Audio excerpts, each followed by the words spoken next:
Hey guys! So I've noticed there's a bit of a misconception out there about what it takes to get good grades, whether you're in high school or university. Most people tend to break it down in their heads into a simple equation.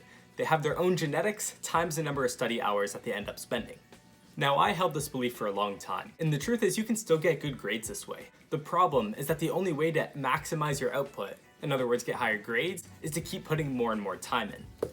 Now, I don't want you to have to choose between getting good grades and having a life, because in my opinion, both of them are really important. So today, I want to show you the tactics that I use to get straight A's in university without having to sacrifice all the other parts of my life. Now, I'm not going to focus on the obvious tips we all know, like not leaving things to the last minute and getting good sleep. I'm going to focus on 4 evidence-based tactics using science and economics that I use to incredibly boost my grades in university. Stop highlighting your notes. According to a study conducted by Dr. Dunlosky and his colleagues, most students report rereading and highlighting, yet these techniques do not consistently boost students' performance. And when we look at the science, this makes perfect sense. Now, most people believe our memory improves by repeatedly putting the same piece of information into our brains. But this isn't exactly true. The real way our memory improves is by actually practicing retrieving that piece of information from our brains, more specifically from the hippocampus. The problem with rereading and highlighting is that it's not actively stimulating our hippocampus. So, you might be wondering, what should we do instead? We should be doing something called active recall. Active recall is a set of study strategies all revolving around actually practicing retrieving that piece of information from your brain. Dunlosky's studies determined that these active test-based strategies are what lead to the highest performance. And I highly suggest, if you grab anything from this video, use active recall the next time you're studying. Now, there are 2 primary ways to use active recall when you're studying. If your test is going to be more math and problem solving based, then there's no way around it. The best thing to do is to do straight up practice questions and practice exams. However, if your exam is going to be more knowledge based and about remembering information, then I recommend you use this simple strategy.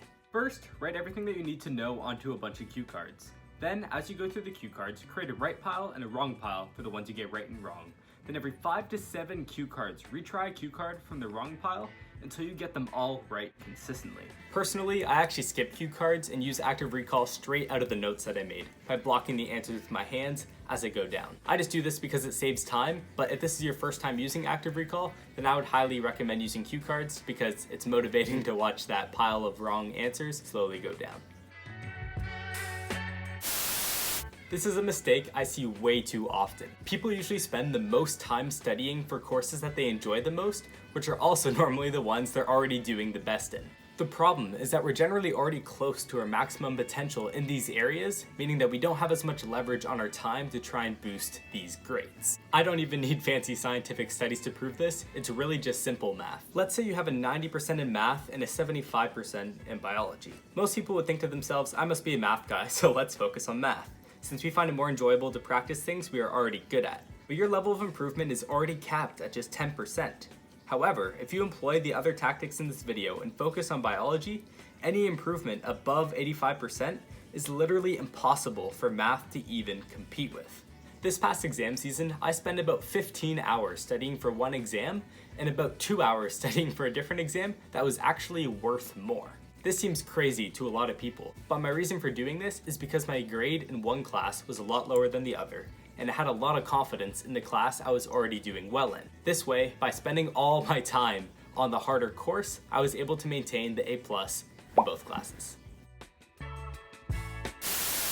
One thing that I think a lot of people know deep down, but don't really realize the importance of, is that the longer you spend studying for a single test, the less leverage each additional study hour is going to have. Sometimes we're tempted to just wing a project that we haven't spent any time on because we're focused on some other bigger project at hand. But economics suggests that we should always put that first hour towards the project or assignment or quiz we haven't started.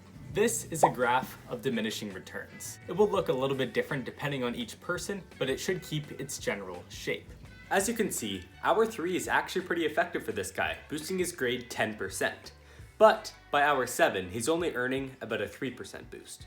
In reality, each one of us will have a whole bunch of these graphs going at once, as we have different assignments and different quizzes in different classes. Many students aren't willing to take hour 6 and put it towards hour 1 of the assignment they've been avoiding, but making this simple change will give you a huge advantage over other students. The only exception to this rule is when tactic number 2 is involved. It may make sense in some cases to only put 1 or 2 hours toward an assignment or exam or quiz if there's a different class that should use that time instead.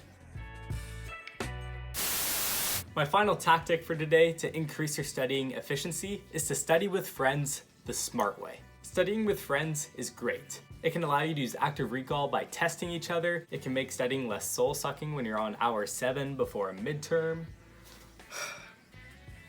However, there is also a very wrong way to study in groups. Oxford Learning points out how a student who is behind the rest of the friend group wouldn't benefit from studying more advanced concepts with them. And in the same way, if there's someone who's way ahead of the rest of the group, they wouldn't benefit because then they'd have to stoop down to everyone's level. This is why you should always start studying with solo active recall for the first few days, and then start using your friends and studying as a group as you get closer and closer to the exam.